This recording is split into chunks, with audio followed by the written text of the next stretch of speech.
Yo, yo, yo, what's up, everybody? Welcome back. Today we are working on our code visualizer, and today's task is trying to visualize some form of hierarchy. So, this is our code visualizer.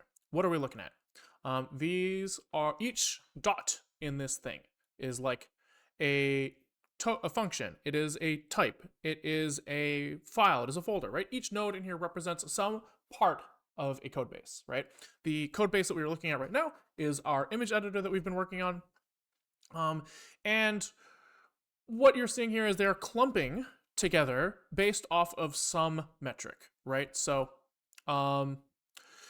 they say, hey, I'm gonna ask a language server, i.e., like the guy when you're in Visual Studio Code and you click find references. Like we'll just ask that guy, who calls me or who do I call? And we will also try to build up some sort of like hierarchy of I am a function in this type, I am a type in this file, I'm a type in this folder. Based off of those interactions, we can just throw points onto the screen and say, hey, could you like pull yourself towards people who are either like a parent of you, or if something calls you a lot, you should kind of like nudge your way over there. And eventually they kind of stabilize into some layout, right? The goal of this thing is eventually we want to hook this up to Vim, our like text editor, and make it so that as we work in a certain area of the code base, that area could be highlighted, right? So say we're working with a text renderer, maybe we see something like this, right? Where the parts of the code base that are like tightly related to the text renderer are kind of like called out in some way, right?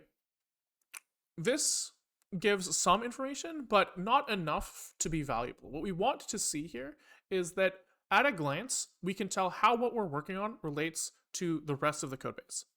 And so today's task is trying to improve the visual mapping of code layout to this, right? So right now we have these like kind of top level folder sortings. So if I highlight any of these like purple dots, it says, hey, this is part of the image library, like the image manipulation program. If I hover blue stuff, it goes, this is part of the GUI framework. If I hover orange, it says this is part of the rendering library. And if I hover yellow, it says this is part of the text library, right? So we have like sections of the code base that are like solid off. But if we look at a end of like within the GUI, there are kind of subgroupings that we are not showing. That was a picture of a car. Don't worry about it. So like we want to maybe say we want to be able to identify this clump by name and this clump by name. We want to be able to say what is there so that if we have a bunch of points poking those things, then we can put on a legend, this is a thing and this is its name and this is what it's for. Hopefully that will result in something that is like actually useful. Are those widgets made with GUI? This is our custom GUI framework. We wrote this all ourselves from scratch. Okay, so the plan here is to use a similar layout mechanism, like a similar coloring mechanism to what we have right now, where we say for each pixel fragment, we should say in OpenGL terms, but essentially for each pixel in this image, which node, what is the color of the closest node and how far is it, right? So like if we're looking in the top right corner, we're going to find all of this yellow stuff is like matching one of these points up here, right? What we can do with that is we can say, okay, I'm going to group points based off of their clusters. So we already have all of these like clusters, hopefully, in terms of like parent-child relationships. We know every single point here that is part of like GUI source box.zig. We know which points are part of box.zig. And we're hoping that we can kind of say, okay, so there's like, if we look at, I want to be able to like highlight this stuff. If we look at this hierarchy, we have GUI, we have source, we have box.zig, we have box, and we have render, right? So we're kind of hoping that we can build some form of like cascading hierarchy view, like kind of like some sort of like pyramid view almost, where we see all of the stuff in GUI, then all the stuff in source, then all the stuff in box.zig, and then all the stuff in box, and then all the stuff in render. We're hoping that we can like find those groupings, right? So like in this example, all of these guys here are part of the box class, where these guys are in box.zig, but they're not part of the box class, right? Yeah. So the thought is we basically threshold voronois diagrams, this like for each pixel, how far are we, and we just kind of like threshold them at like different radii, I guess, as we get, or different distances as we go up towards the front. And then we probably also want to like brighten the colors or something as we go up to the front. Eventually these like background colors will probably turn into like a mask for a shader that's running something that will maybe look like if we were to look up galaxy wallpaper, I can spell. You can imagine that we kind of try to do some sort of interesting wispy fragment shader that sits behind these things that are masked off by the different areas, and like the saturation of these can probably go up as we go forward. Something like that. I don't really know. We'll play with it as we go. But the plan of action for the day is to just try to start grouping things and see if we can start experimenting with how those things should look. So that's the plan. Would it be possible to move the points like a hard disk? What do you mean? I don't know what you're asking. Okay. Let's get moving. So I think the first thing that we have to do is probably group things in a hierarchy. So let's actually look at this guy again. So we probably want like, for the like bottom level of the hierarchy, if we're trying to say which items are part of the GUI folder, I think that what we've done right now is like sane, right? Everything that's like backgrounded in blue should stay part of the blue set. But I think we also want like subsets, right? So I think that we iterate our whole database and we ask, who are you a parent of? And we probably like, as we walk up, we say, how do I say this? I will add you to the set of my grandparent, my great-grandparent, my great-great-grandparent until we make it all the way to top. And then we can use each of those sets to probably like draw different layers, probably is my idea. Yeah, so our database right now, he kind of looks like,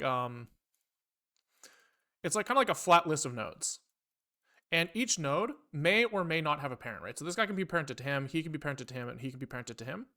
So if we want to, if in this case, we would want this set as well as this set as well as this set, right? We want all sets of all groupings here. I think. Maybe I'll decide later that that's not true, but for now that's what I think. So let's figure out how to build that thing. We must have built some of that already. We've probably already built up the top level thing to render our voronois for that. So let's look at where that comes from. We called them hulls. This is just a bad name because originally we were going to build these groupings with convex hulls. We don't do that anymore, but we originally thought we were. So they're called hulls. That name needs to change. But for now, let's just kind of keep looking at what they do here. So they being us. So we make a builder of list of nodes. So these are all nodes that have no parents is probably what this is. We walk through every single node in our database and we say, if you have no parent, we're chilling. Fuck off, we don't care. Then we make a set of descendants for this thing. Okay, so this is gonna change. This is gonna change. What we're doing instead now is we probably want a list. We probably want to say for every node that has children, which is probably, we can probably just say for every node. Fuck it.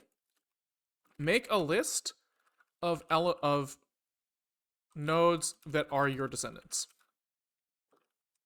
Okay. Which kind of can explode in, how do I say this? This can like explode in memory cost, but not by a lot. Maybe by a lot. Maybe we won't want to store these long term, maybe, but for now let's just try this, and if we run out of memory, then we'll get mad and punch our desks. But I think that we'll be fine. I doubt that it's going to be like actually a major problem. So that means we'll make this like, this is a good opportunity to also change the data type name and stuff. So maybe we will just kind of fully replace this. So instead of make calls, we'll call this like make descendants. And then this will return some sort of like descendant list. So this is going to say for each node ID, which means that we have like extra data associated with node IDs, we're going to stash a probably like list of child node IDs. I think. Seems pretty reasonable. So that seems fine. That seems fine. Okay. This means that we iterate every node. Let me think for this. It might be easier to stash this as like an array list inside instead.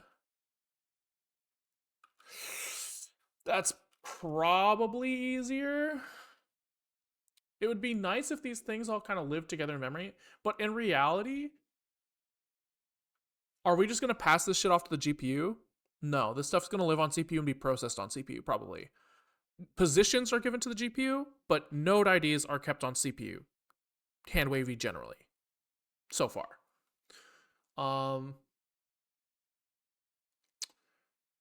Yeah, it like for building of this thing, it would be nice to have array lists, but for usage, it would be nice if they were just slices. But in reality, the conversion between those might be a little bit much. So let's just do this. This is probably easier for now. A little bit easier for now. And what are these things to be? DB node ID? Okay. So let's say that we have some extra data to make. And these things are going to be holding these. Boom.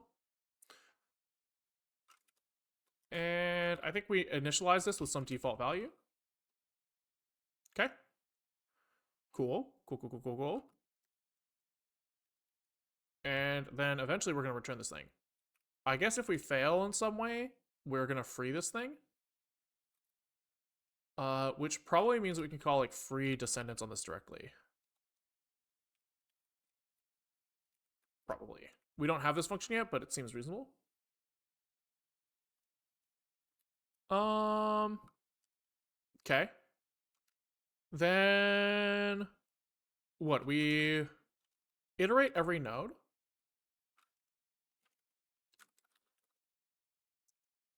Okay. And for each node, I think we like walk up its parent hierarchy and push into the descendants of that guy. So we say like var like parent iterator, I guess we can call it for now, is going to be node ID, right? And then while I think this is actually probably parent node is a better name for this. Okay. And this is a little bit of a lie for now, but it'll become clear in a second. We're going to say while parent node parent is not equal to null, I guess maybe it's even better like this. We have like the parent ID. As we walk up this thing, we say defer parent node is equal to db get node parent ID. So we just keep walking up. And at each level, we just say ret at this position. This probably has to be tried here. Does this thing need a allocator here? He does. He goes, let me get the array list of my descendants at this parent location, and we will append this thing with the node that we're looking at. Yeah. And I think that's kind of it. Now we need this free descendants, which is going to take in probably an allocator. How does like this like extra data shit work? Yeah, okay. Allocator and a probably pointer descendants. And I think it actually makes more sense in my mind to do it the other way.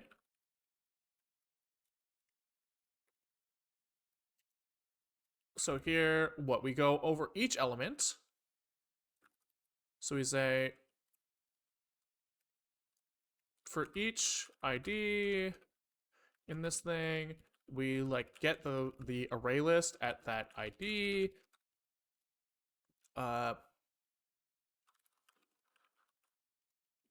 And then we say at this node, we de-init this thing with our allocator, and then we free the top level list.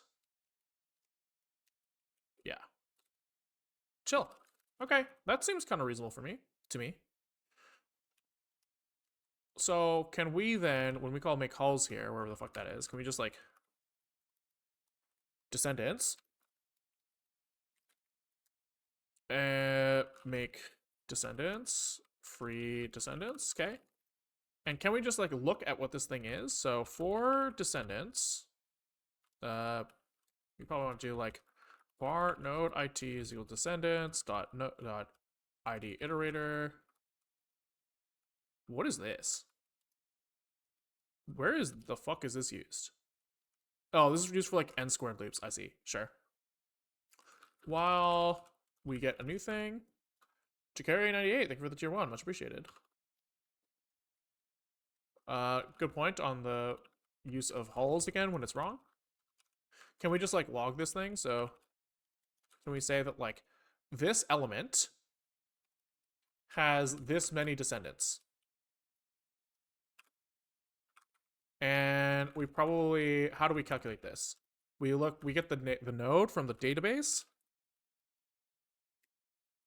This is how we'll get his name. And descendants is going to be descendants get id dot len, items len. Yeah. And if num descendants equals 0, we don't print. Okay, so this will give us a clue on how fucking broken we are. Okay, so on the build here, we need to make sure that we use our allocator here. Okay. And free descendants is mad that we didn't pass along the allocator. Okay. Okay, boom. This thing needs to be variable for free to work correctly, okay. And we did forget to new line, but it does look like we're okay. It does look like we're okay. Okay, so we see like main has 20 descendants. Main GFW has 5. Main args has 7. So this is 5, 7, that's 12, 13, 14, and then there are like 6 things in main that do not have any descendants. That seems pretty reasonable. I would also like to know kind of like approximately how much memory this thing is making or using. So can we just kind of say that the memory use starts at descendants dot this probably times size of type of array list unmanaged of, was it db node id, I think. And then this is probably a usize, probably, and then mem used for each of these is like descendants, probably like num descendants approximately. We're gonna ignore the fact that vectors overallocate, sorry, array lists in this language. But we can just say this. Okay. And then at the end, can we be like std debug print like descendant list uses this many bytes? I just kind of want to see. Let's just get a, you know, a little approximation. Yeah, that's really not that bad. I mean, that's like a lot, right? In terms of like number of elements. But like in reality, that's 27K. Who cares? Who cares? My computer's got a lot of memory, a lot more than 27K. I'll tell you that much. So I'm fine with using this. This is fine. This is fine. Okay, so now I wanted to I wanted to start I wanted to keep track of the like generation, I guess, or like depth of the tree at this point, right? Like if I have like a top level folder, how far down do I go, or how far up am I? Right? Like am I like the sixth generation? Am I the first generation? That's a useful thing for us to keep track of, because we want to render these things like least generation to most, like to oldest to youngest, I guess is the way you would say it. And so to do that, we need to keep track of that information, which means here we should probably kind of do this. So we keep our uh you know items here, I guess we'll call it, and we'll keep our generation here. And we can start this thing probably, in reality, we're never going to get 255 generations deep. So we can kind of do this. And then we used node descendants probably here. Yep. And this we can default initialize like this, which makes this default initializable. And then here we just need to be a little bit more careful about this. So what we need to do is we need to track here our generation.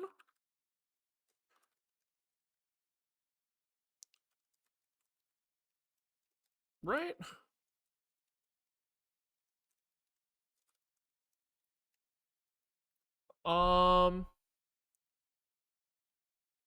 So we kind of assume that if we're walking up from like the most inside of the tree, then the root of the node, i.e., like the oldest person, is going to get like the highest generation number, which I think makes sense.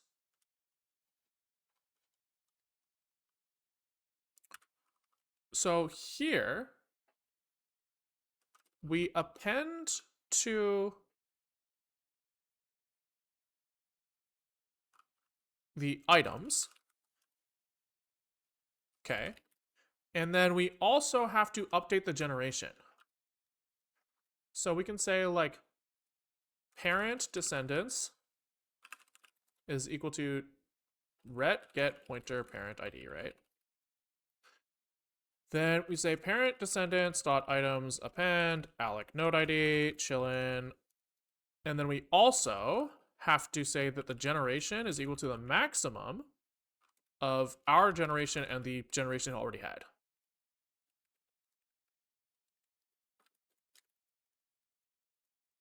I think that makes sense.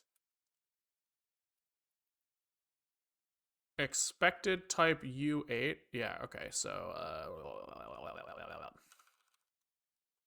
wait here. Okay. So that means that we also probably need to fix this here. This guy's items now. Okay. And then now when we print all our shit, can we also print like the generation that he's in?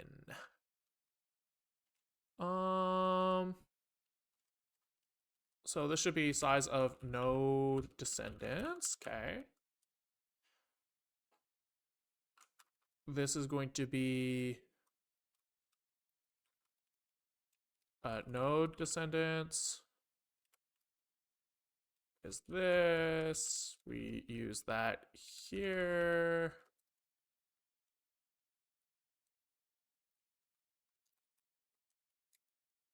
That's kind of interesting.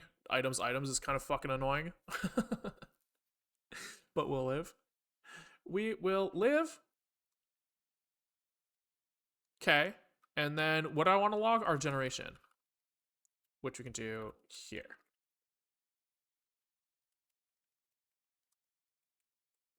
All right. So what we're hoping to see is that as we walk up, generation goes up. right? So here we should see main.zig is generation 3. Friender is generation 5. Source is generation 4. Right? It's Friender source generation 4. Okay, so that's kind of interesting. These are backwards actually. Because what's happening now is that like things at the top level are actually getting different different hierarchy numbers depending on how deep their subfolders go. Which makes this hard to deal with because of the way that we're building this thing, we can't know the maximum generation at the start. We don't know that until we've walked everyone, right? So can we call this like maybe our descendants maybe holds like max generation in here, right? And then we can call this like by node here. Okay.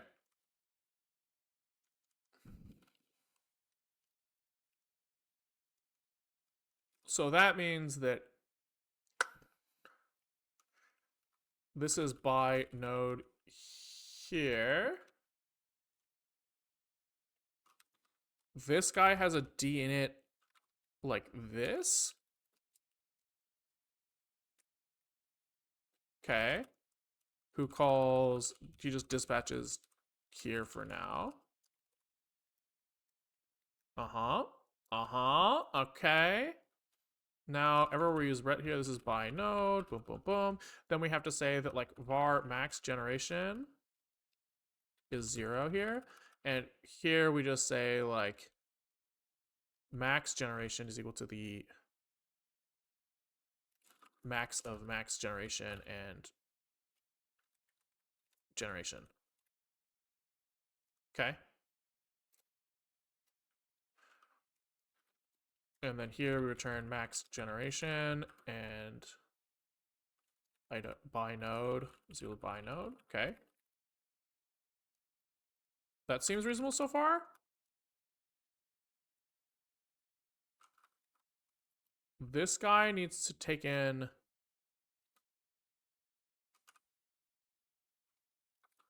db extra data node descendants. I do not like this name, but that's okay for now.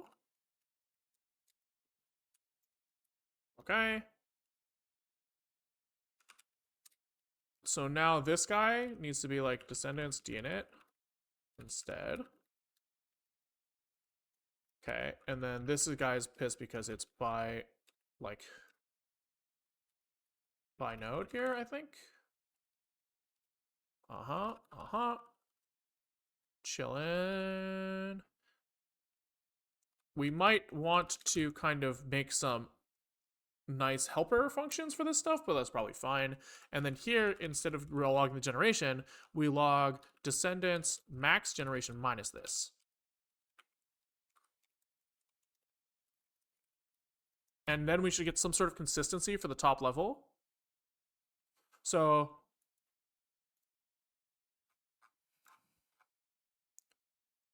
Friender 1, text 1, UI 1, GUI 0. Wait, is this just the same fucking problem? I was kind of hoping that we would see like all of this stuff at level 0. That's what I wanted. But we didn't get that.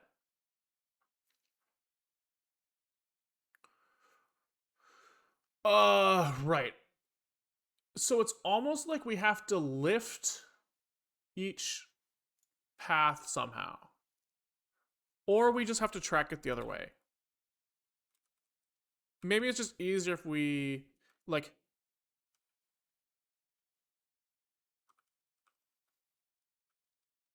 How are you parsing the image? What image?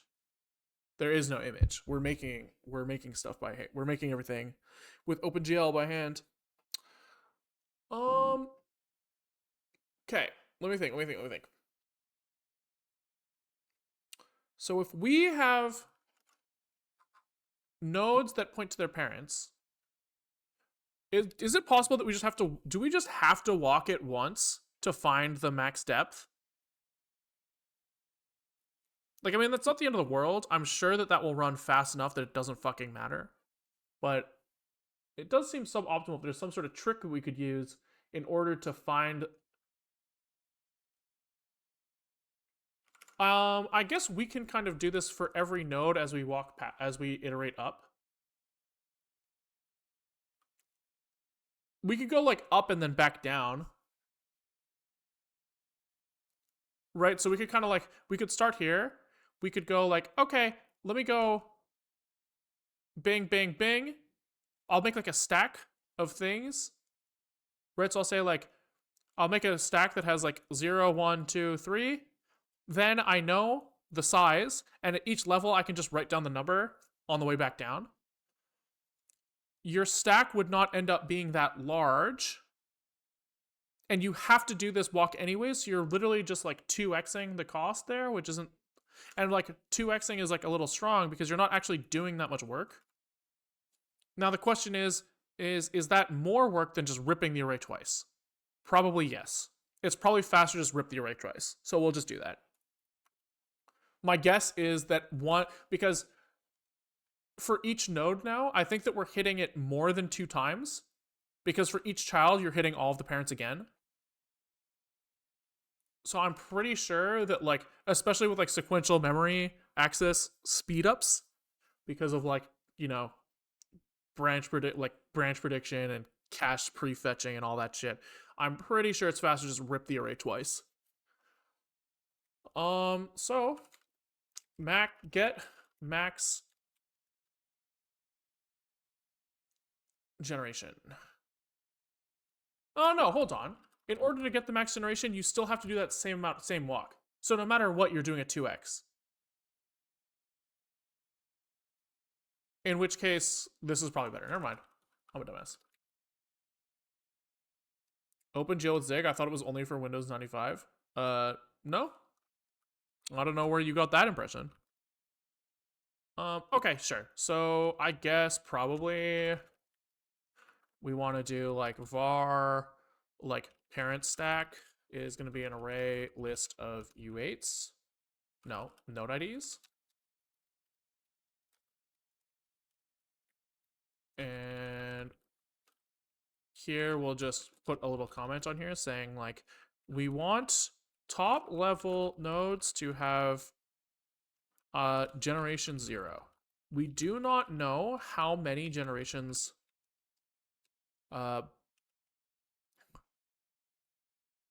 in order to do this, the DB only has child to parent relationships, which means we do not know how deep we are in the hierarchy for any node. We can just go, like, walk all the way up and count. And in reality, why are we parent stacking then? Yeah, we don't have to do this. We don't need any memory for this. So we can say like node depth for this node ID. Yep. This makes more sense. So we just do, and I guess what we're doing is we're just walking the parents again. So doing like, it kind of is starting to make sense to have like node parent iterator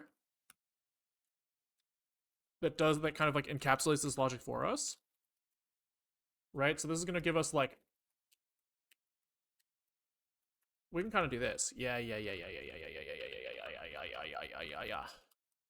So here we have like ID db node ID, and the db itself.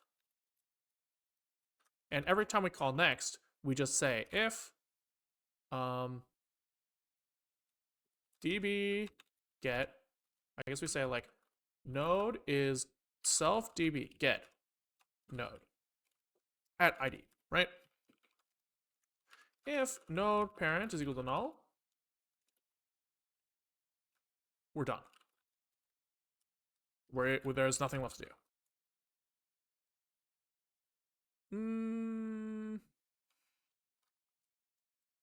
Is that how I want to do this? I think so.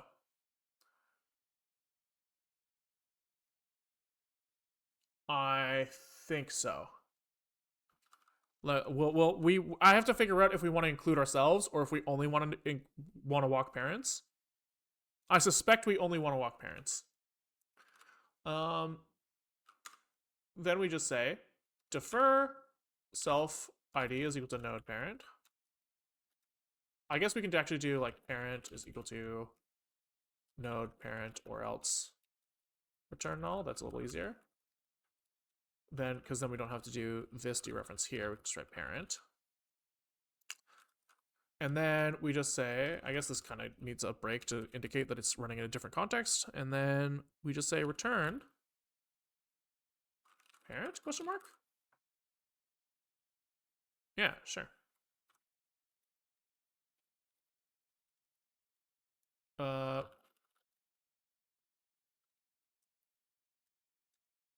Okay, yeah. Yep. Okay. And then we just return this guy like this. db is good db, dot id is id. Wow.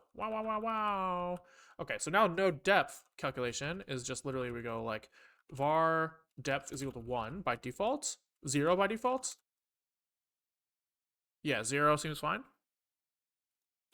Var parent iterator is equal to node parent iterator init with db and id. Wow.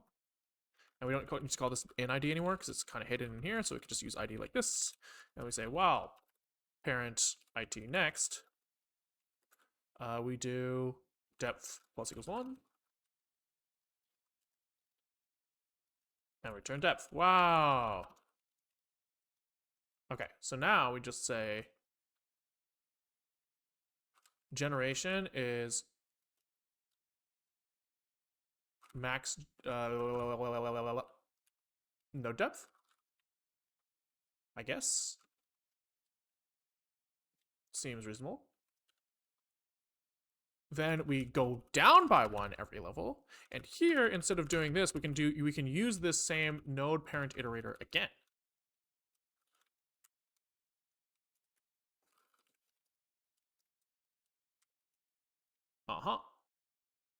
Chill.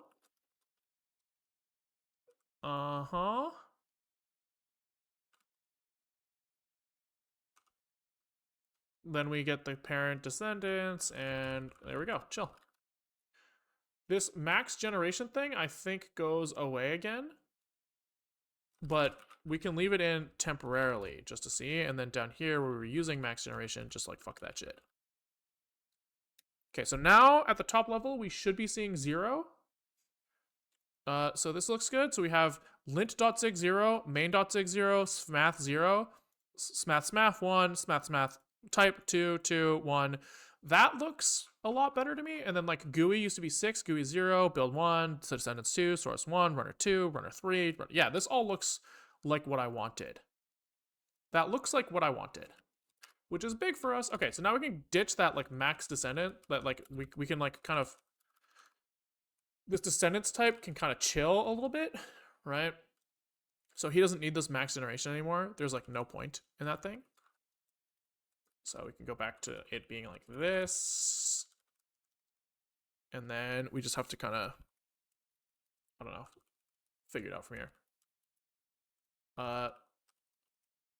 This is chill. This is chill. This guy can go back to be called descendants.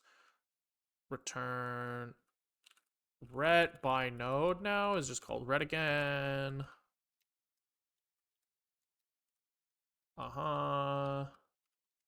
Chill, chill, chill. And then are we chilling? Close. Close, close, close, close. All right. So after Jesus Christ, 40 minutes, we now have a list of all of our points per thing. Okay. Someone's pissed because here we made a mistake here. We need to do defer free descendants of descendants and Alec. Oops. Let's try that again. Try it again. Wham. Wham. No leakies. We're chilling. Okay. Super cool. So now it should be that everywhere where we do this like voronois stuff, my gut says that we can just like I want to run this on our descendant data now. I don't really know what that looks like, but I want to go like what, like descendant iterator, like I don't know. While node IT next, we have some sort of like parent ID, probably. Okay. For each of these guys, we want to append his set of points to the Voronoi data if we are at the correct level.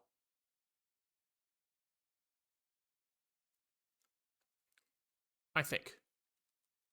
So like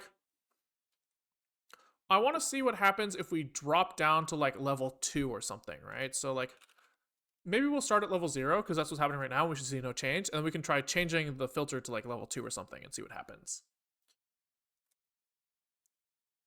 So let's say like womp, womp, womp. Descendants get parent ID. Okay, so this is the like node descendants. And if node descendants dot generation is not equal to 2 or 0, 2, 0, continue. Then we must have to just do this same thing. Allocate color from range. What is like total hull points here?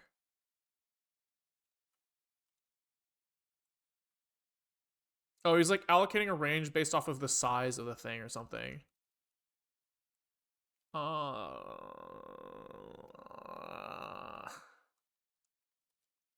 Can we just evenly distribute them for now? Color index equals 0. I don't know. Color index plus equals 1. I mean, even then it's like not really clear. I don't know what I want to do here. This is like not simple. Because we were trying to like basically say that if there's like lots of stuff in here, he gets more of the color space. Which kind of makes sense. But I don't know if I really care about doing that right now. It's like a lot of work. Because it means that we have to like rip this shit twice. Fuck it. Fuck it, we'll do it. So we say like total.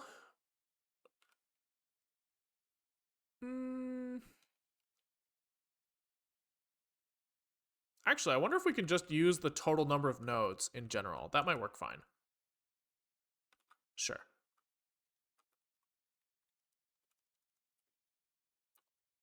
So we can use like db nodes items len or something. db num nodes get num nodes. No, okay. That's fine. Our size is going to be node descendants items items len. Okay. Color index starts at 0, and he gets incremented by that amount. Okay. Then for each point in our node descendants,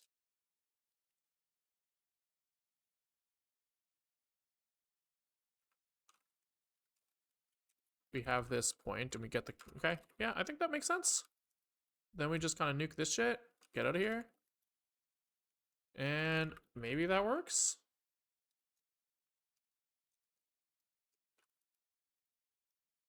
Oops.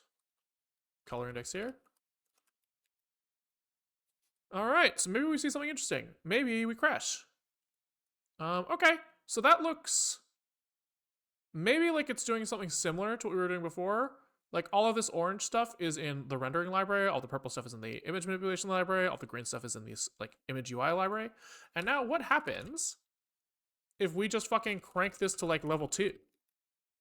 We say go up a level, please. The colors are different. The blobs are now maybe different. So this is text glyph atlas could maybe be this orange. No, this is text source.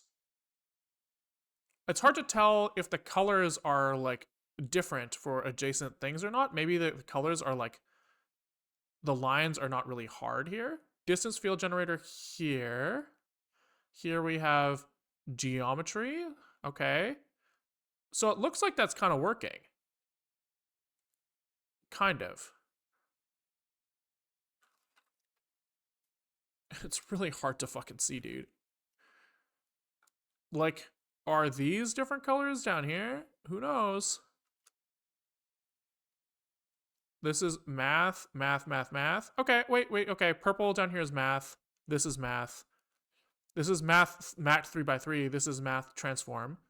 And probably we just have to be a little bit more careful with our color selection. But okay, so it looks like that's working to an extent. Now, what we wanted to do was we wanted to limit the distance for each point, I guess, based off of the like average distance between points in a cluster.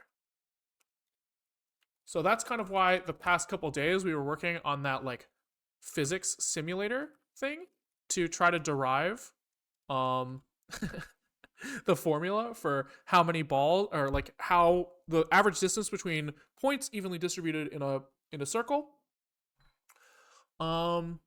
We should be able, and we found it was like something related to 1 over square root x is kind of like the formula we're looking at here. So I think for each cluster here, we need to determine its approximate size. And then when we push into the Voronoi data, we need to append the like max distance or distance threshold. So can we for now just set like a small distance threshold, right? We'll actually compute this thing later, but let's kind of get the rendering of this thing working correct first. So here all we have to do is like throw F32 in here. And we need to make it so that this Voronoi thing will do something with that. So how does this work?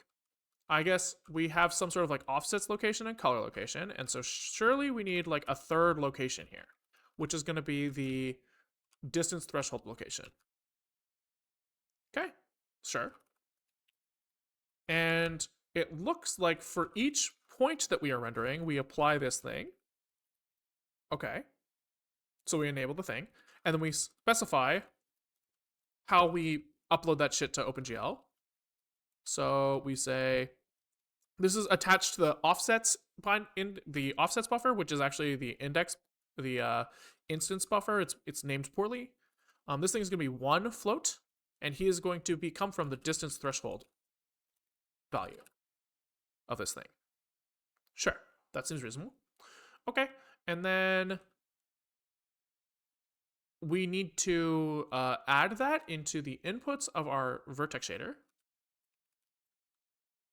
So we'll call this dist thresh, and we pass this along to the fragment shader.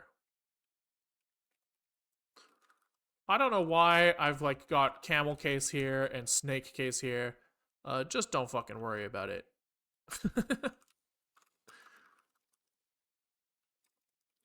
And I guess we just say like if something, I don't know where the distance needs to come from somewhere, which is kind of interesting. It's the depth.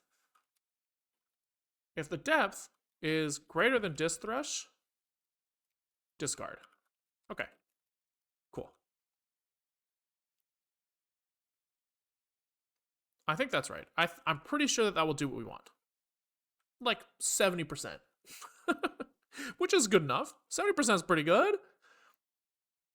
Okay, so now we just need to like look at that thing. So we need like the dist thresh lock comes from v dist thresh like this. Then this guy needs to get fed into here, surely, in the same way that everybody else is. Bitcasts here seem fucking stupid, but you know, we did what we did. You can't fucking stop us. Dist thresh lock is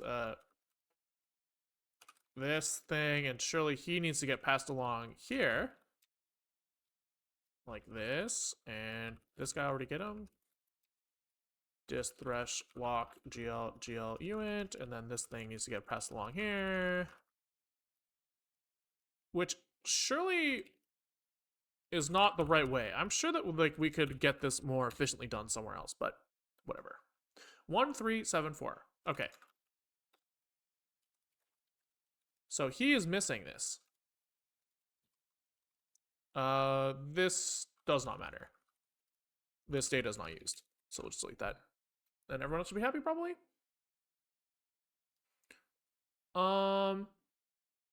It doesn't look like this is working, but maybe the threshold's too high. What if we like really lower it to like 0.01?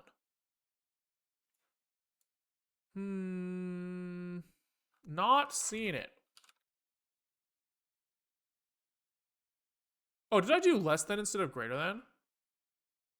I think I did. Hold on. If depth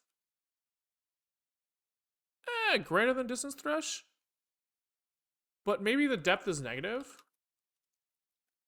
It might be. It might be that I'm not sure. Can we render out the depth here as a color?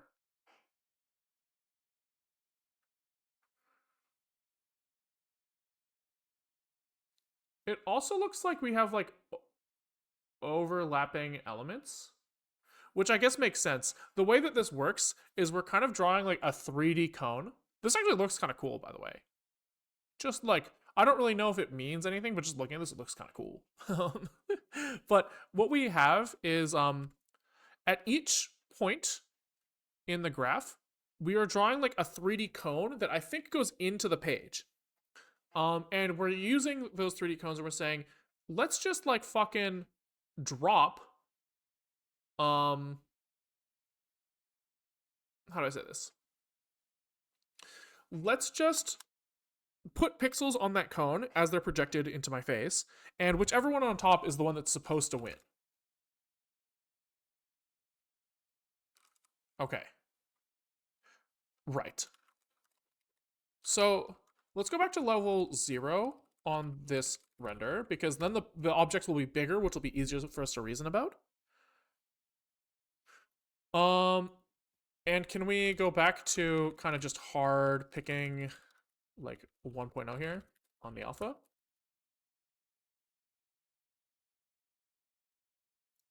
Okay, so we're back to this. And now the question is can we not render stuff if it's too far away? Right.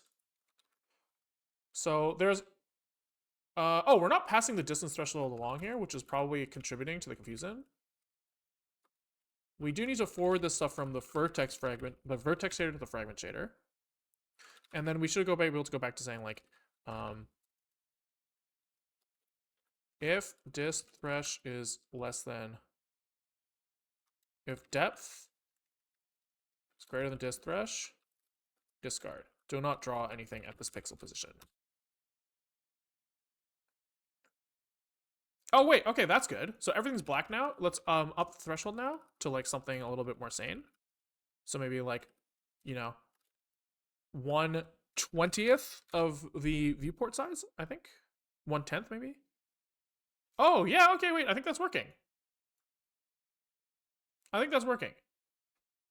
So you can kind of see that like there's some sort of like radius around points at the outside where we're seeing like things go away. If we drop this by like another 10th, we should see like pretty tight groupings around sections that we care about. Oh yeah. Hell yeah, dude. Look at that shit. Look at that. That's kind of slick. That's kind of cool. That's kind of cool. Okay. So now that we can threshold Voronoi distance, we should be able to start kind of like moving up and kind of thresholding with smaller and smaller numbers. The smaller a section gets.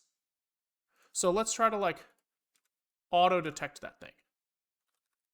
Okay, so I guess we need to detect. We need like dist threshold here is going to be like calculate dist threshold. And this is going to be related to a few things. One is the nodes that we care about, right? So that's going to be node descendants, items, probably, right? This is going to be like a list of node IDs. It's going to look at their positions for sure. And probably some sort of like multiplier. Because we need to tune this thing. Multiplier.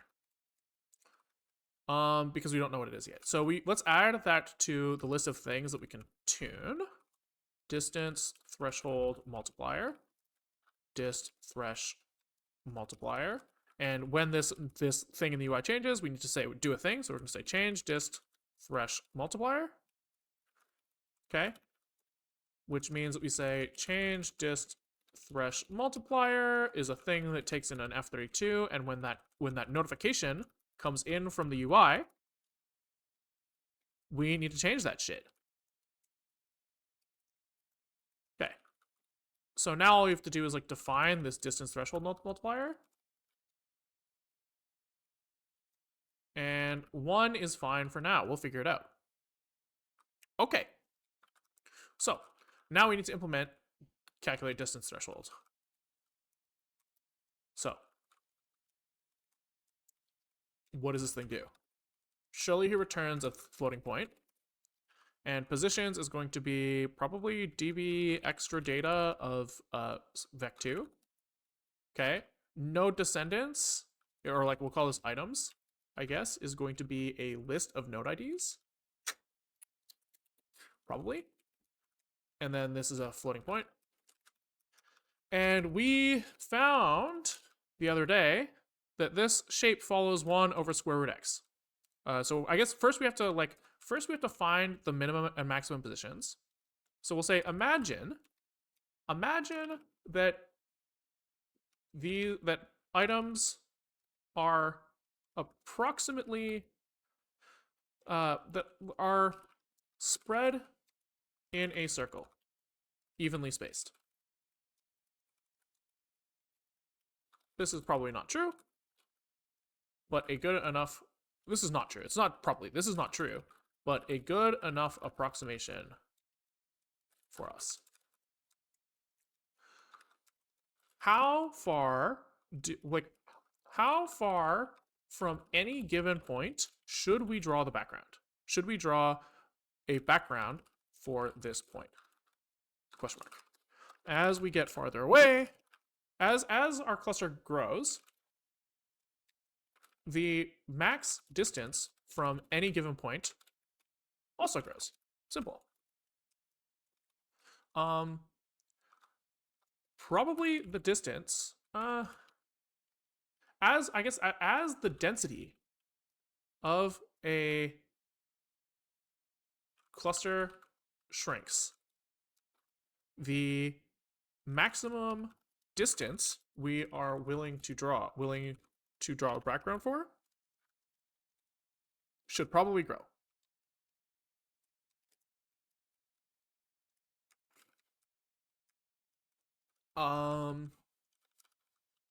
Then we say, imagine that items are spread in a circle evenly spaced. This is not true, but good enough approximation for us. How far from any given point should we draw the background for this point?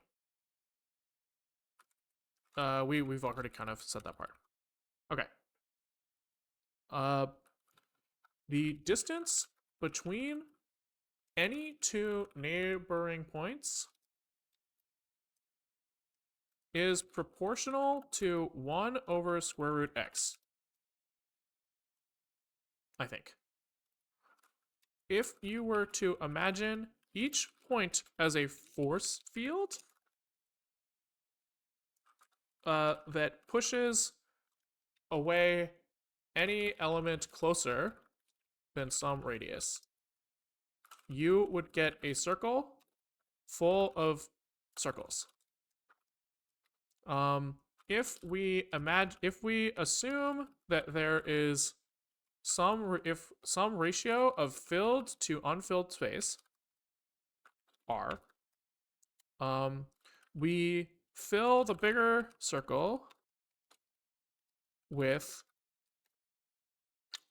num points is equal to,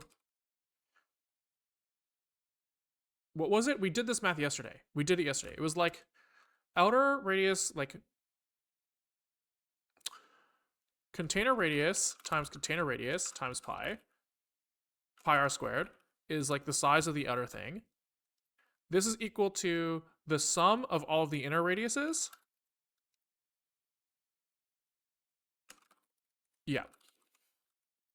Times the like ratio.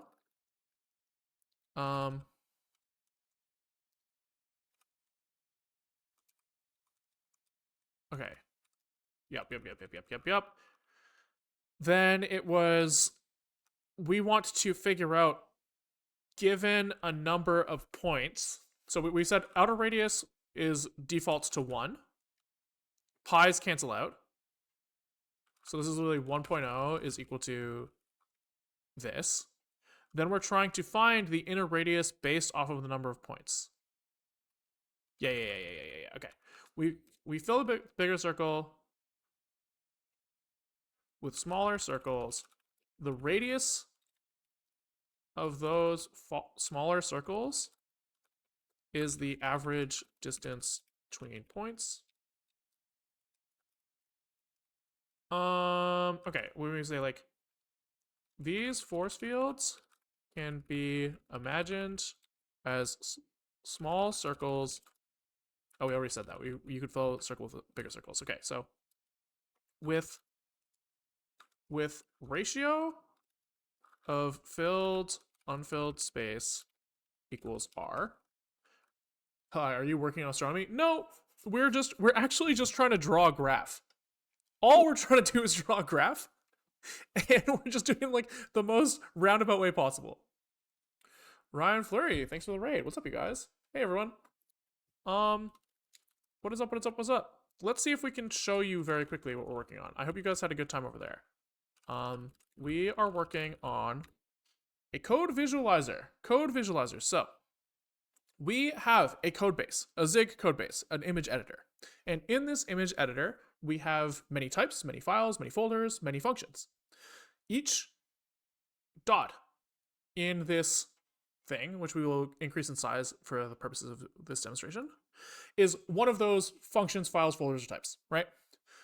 We are hoping to try to render something that resembles a map of the stars, where like the place where we are spending a lot of time coding today is shown bigger and like highlighted in some way. So if we're spending a lot of time in like the text renderer, you know, that thing gets highlighted. It looks better, I think, right now if we reduce the point radius. That thing gets brighter and it's red, right? And it like shows who else in the code base he interacts with. So we can kind of glean if we like use our mouse and hover. We can say that the text renderer interacts with the TTF rendering stuff. He interacts with some render like render stuff for rendering a plane. He interacts with some image editor stuff for rendering text objects, and he interacts with some GUI stuff to display labels on the screen. So what we are working on right this second is trying to show folder hierarchy at the same time as reference hierarchy, right? So positioning of nodes in this graph are kind of like, there's some combination of who calls me and where do I live. And we're trying to basically make it so that we can render the backgrounds of different elements or like different levels of the hierarchy with different things that are like identifiable in a legend. So that's what we're working on right now. We have kind of split these things into like sets. We are rendering these like these purple and blue and green and yellow things that are rendered with like voronois diagrams. So basically for each point in OpenGL, we say how far am I from a point and what color is that point, and I'll draw my background as that color. And we are trying to make it so that we can build like a stack of those things, right? So like at each level of the hierarchy, let's draw another section, and we need to limit how far we are willing to color in the background of those things. And so that's what we're working on this second, is we're trying to say, how far are we willing to draw for that thing? Which we have just been calculating. We were just trying to explain the math here. Are you going to add zoom? I have to decide, because the end goal of this thing is for this thing to live kind of like on the right side of my screen and show like at a glance info, boom, what are we looking at right now today? And so I think I need to find a way to make it like interpretable at very small resolutions. I can't believe I'm awake early enough to see this very Euphoria stream, 7 a.m. here. Holy shit, dude. I've never woken up at 7 in my life. I mean, that's not true, but not for a long time. Going to sleep at 7, much more likely. Anyways, that's what we're working on. Thank you, Ryan, for the raid again. That's awesome. Happy to see you, and happy to have you guys. Okay, so we're imagining that circles live in a circle. In order to find the distance threshold, we're doing something that's like circle, points in circle. How many points are, if there are lots of points, the distance between any 2 points gets smaller. We're trying to say like, if there's high point density, we probably are willing to say that we have to be closer to the overall, to any individual point to draw the background. And as the point density decreases, we probably have to be willing to go farther away. So we are quickly writing out the math for this. We wrote this physics simulation the other day to try to like, because I didn't know how to do the math, we were like, what if we just like rendered it out? And we said for every, we just sampled like with big balls, how many fit, and we've sampled with small balls, how many fit. And it turns out that it's proportional to 1 over square root number of points or something. I think we're just trying to like rederive that very quickly because we figured out the math after. We the way it goes. So with a ratio of some filled space, unfilled space R, with outer container radius of CR, with inner container radius, with ball radius IR for inner radius. This is the formula for how many balls will fit times R here. We say assume outer container radius is 1. Is that true? No. We have an outer container radius that we have to calculate here, so we can't assume that. We're trying to find inputs are container radius and num points. These are the 2 things that we have. So we're trying to get inner radius on one side and those 2 things on the other side. Pi's cancel out. Okay. Pi's cancel out. Now we just have to get num points. We have to get IR isolated. So IR times IR is equal to CR times CR over num points. And then we just say, I guess we say over R here, even though we don't really care because R is just like some fucking ratio. Then we say, IR is equal to square root of CR times CR over num points over R. Okay. And then we just say, don't care about R. R can be whatever. Tuned constant. I guess we can't really pull R out. R does have to live inside the square root, huh? Okay, so now we just have to find those things. Now just find those inputs. So we say for each node ID, what is his, we'll say approximate outer radius as max distance between as min x to max x or y, or min y to max y. Approximate outer diameter, I guess we should say.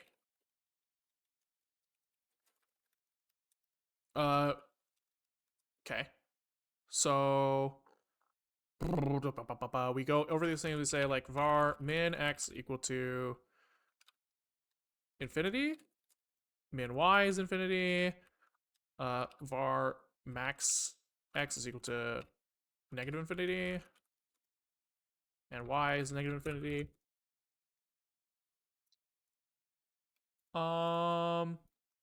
Okay. Then we just go for each of these things. We look at the positions at that position place. Okay. And I guess we just say that the max x is equal to the minimum, maximum. You're the first KDE user that I've ever seen that doesn't heavily customize their DE. I mean, yeah, I just don't really give a fuck, dude.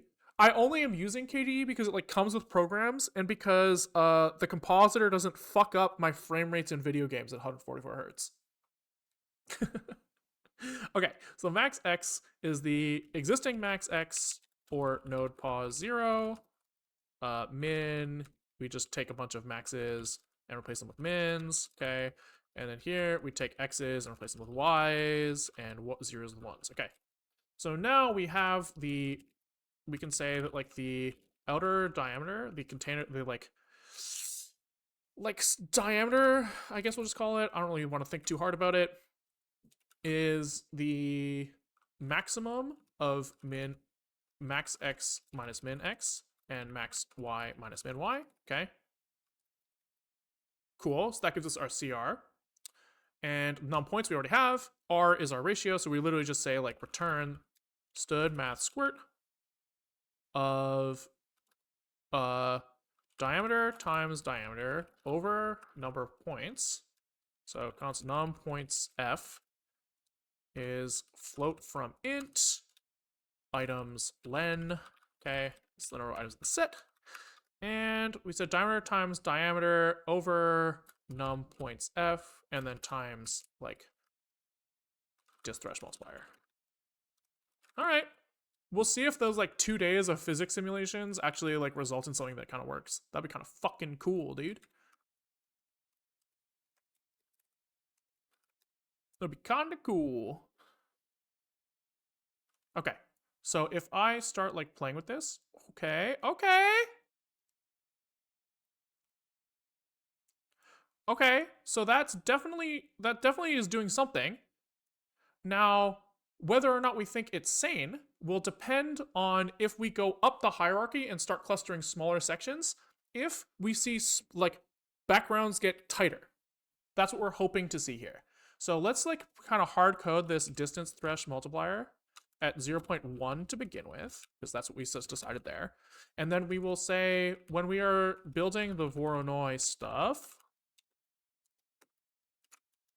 we'll just go to level 2. And before you guys are like, holy shit, your code sucks, I know, okay? You don't have to tell me. The idea here is that, how to say this? We're in prototype mode. We are in prototype mode. Okay, so I guess it's GUI source GUI.zig here. It would be nice to have like kind of like better distinction between clusters. But okay, so Fimp UI. What are we looking at here? What are we fucking looking at? Why is this one so big? This is. It would be nice if we could like attribute somehow a background to a point. I wonder if we could do that. We could maybe only draw for the point under the mouse.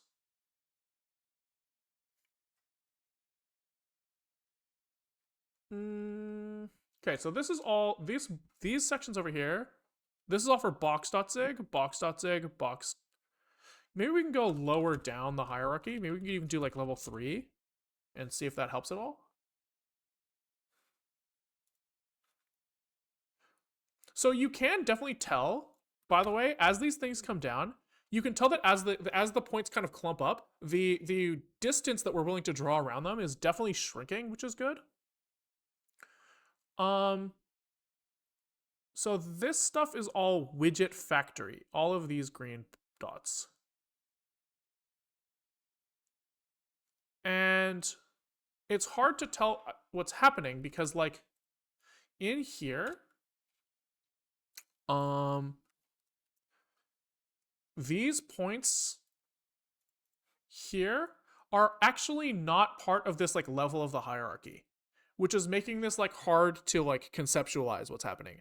So I think what makes sense probably is for us to try to render all levels of the hierarchy back to back and see if like the cones of like relevance kind of shrink as we go up. I think that will be easier to interpret. So I think here we want to go for while true, probably. We actually, I guess probably here is probably fine. We get our voronois data for this level, and then we render for this level. All of that goes in here. And we need some sort of like exit condition for this. So I think we say like if voronois data items len is equal to 0, we break. We're donezo. And I think that kind of just automatically walks us up the stack. Here we say var generation, or like test generation, I guess we'll call it.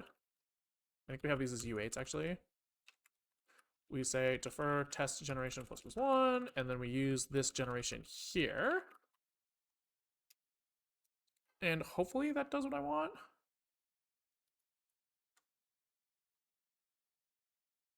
No. Why?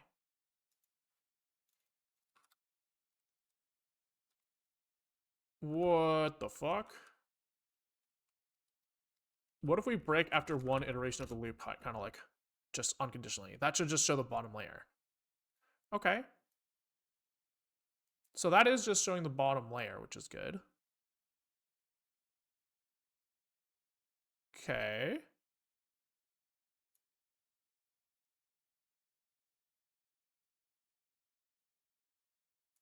Okay, then why?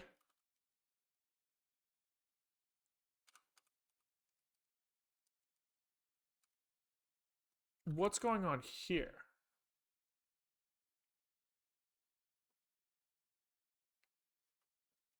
Why is this insta breaking? I feel like it shouldn't be.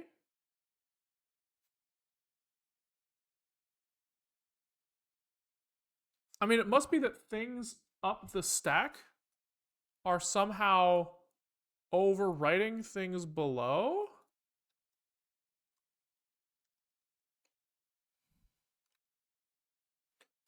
But I would think that's not the case because we discard on the distance threshold. So things above I don't think should be causing problems. I don't think, but I could be wrong there.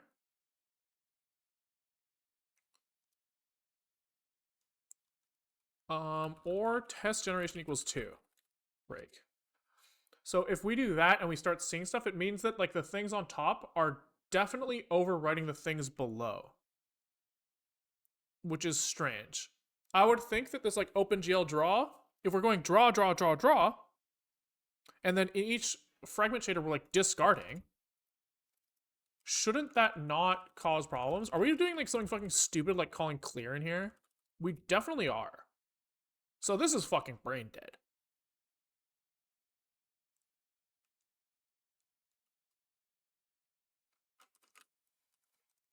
This is what's causing the problem. And this is because we were originally rendering to textures. There we go. Wait, hold on. Is this right? Actually, no. Hold on. Yeah, we shouldn't be clearing. We should be clearing depth in between. Oh, weird. Very, very strange.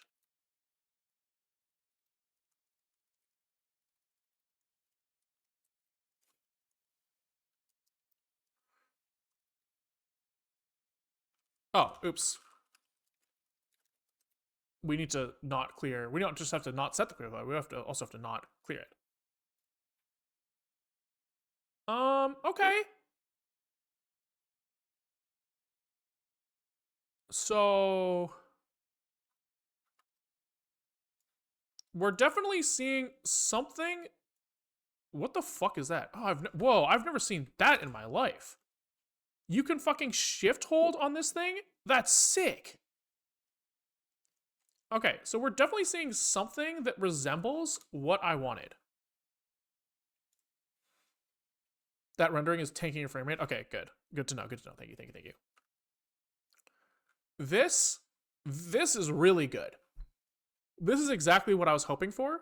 That like as we get into smaller density sections, the distance at which we're willing to render this thing shrinks. That's awesome. That's awesome. This is exactly what I was hoping for. I want to see if like that section that we were just looking at.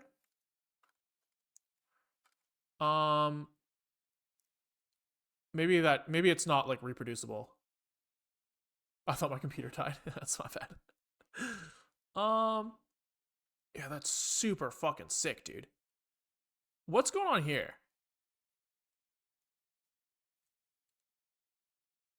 This does not feel right down here. This blob? Like this yellow blob? Oh, this is the... It might be following like one guy around. Yeah, something about that doesn't feel right. But some parts of this definitely feel like it's doing what I want. What does color represent? Hierarchy depth? Each color is like one folder, kind of. That's what it was supposed to be, at least. So like all of these guys over here are supposed to be part of like the rendering library. And then I think that we need to select our colors a little better. Maybe what we can do is, can we up the brightness of this thing as we go up the fucking range? So can we say somewhere we have test generation here. Okay. So can we say like times math vec 3? That PC is screaming. It doesn't really feel like it should be having that many problems, but maybe it's because OpenGL when this thing is rendering. We're interesting. Something must be like railing GPU. I must be doing like something pretty dumb in terms of like amount of draw calls or something. We probably just have to optimize this a little bit. But we'll see. I wonder if we can get away with swap interval in here. There's somewhere where you can say like literally like do every 4 frames instead of every 1. Maybe that'll kind of improve our lives a little bit. It'll make the app laggier for me, but hopefully that will reduce the stream degradation. Okay, so where was I? I wanted to look at here. If we increase the color as we go up, or increase like the brightness as we go up, do we start to see something that like resembles a hierarchy in some way? So can we say splat? As a vec3, splat this number into there a bunch of times, which is going to be float from int as f32. Gross! I wonder if you don't have to do that, but it's okay. It only started happening after the last changes, I think. Yeah, I think that makes sense. How does it feel now? Oh, yeah, that's... Is it, like, really bad? I can't really tell. How does that feel? Can you guys tell if it's, like... Is it, like, really shit or, like, kind of shit? Can you feel it at all? If I, like, start wiggling my arm, is my arm smooth? It looks smooth to me in the camera there. It seems good? Okay, good. Okay, yeah, I mean, that's kind of fucking sick, huh?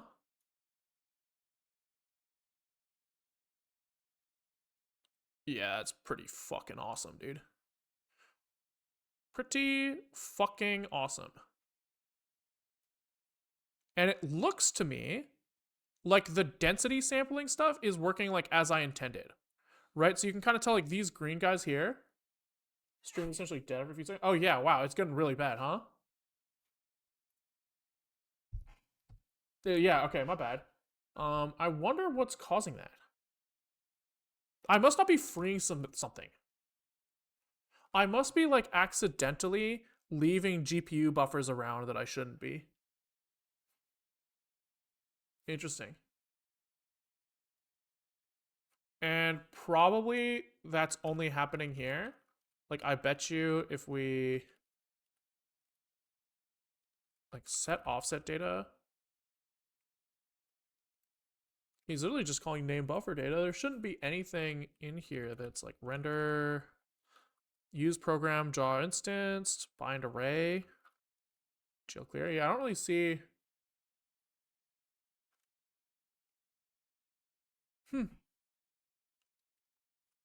I wonder, can we like std debug print num generations rendered?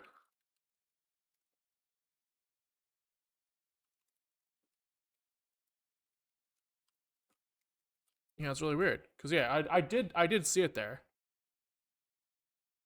So looking okay, looking okay. It's only rendering 6 generations, so it shouldn't be that bad. And then I'm just kind of looking. It seems okay for now. Yeah, I don't know. Very strange. Very strange. Getting worse? Oh, it's only on the fucking... Oh, interesting. Okay, that's good information. That's good information. That it's only happening... I don't see it happening on OBS. Only on the stream. Okay. What if I, like, just look at top here? Like, am I just doing something like fucking brain dead?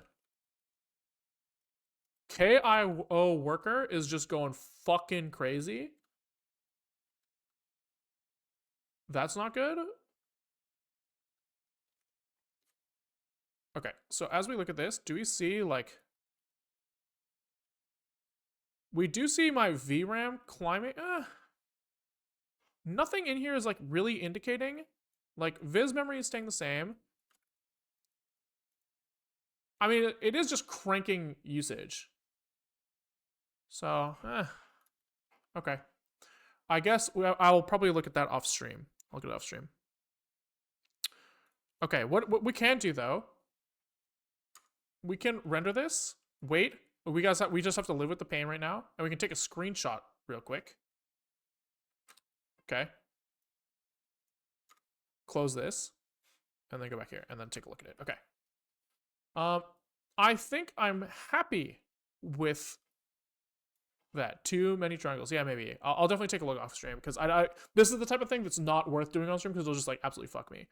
But you can definitely tell like here, density is like decrease. The density of these 3 points is very small, and so like it's drawing very small sections around him. But like the density of these is lower, so it's willing to draw bigger points. I think I'm okay with that.